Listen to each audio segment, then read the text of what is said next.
ख़बर है नाज़रीन घोटकी में तव्हां सां शेयर कयूं पिया रूरल सपोर्ट डेवलपमेंट तरफान महतरमह बेनज़ीर भुट्टो क्रिकेट टूर्नामेंट जो इनक़ाद किया वियो है। यूनिस भुट्टो की रिपोर्ट मूजिब घोटकीअ में समाजी तंज़ीम रूरल सपोर्ट डेवलपमेंट फाउंडेशन पारां सिंध स्पोर्ट्स खाते के सहकार से 3 ॾींहनि वारी शहीद महतरमह बेनज़ीर भुट्टो क्रिकेट टूर्नामेंट मुनक़िद कई वई, जंहिंमें ज़िले घोटकी के 10 टीमुनि हिस्सो वरितो।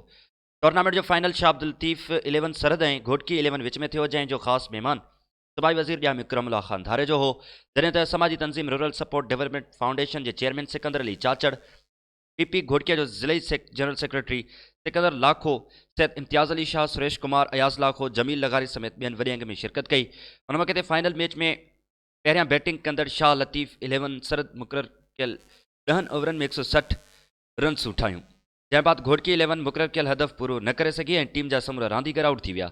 उन मौके ते सूबाई वज़ीर ॼा मिकरमुल्लाह धारे जो फाइनल मैच खटींदड़ टीम के कप्तान ऐं हारींदड़ टीम के कप्तान में नक़द इनाम ऐं ट्रॉफी ॾिनी।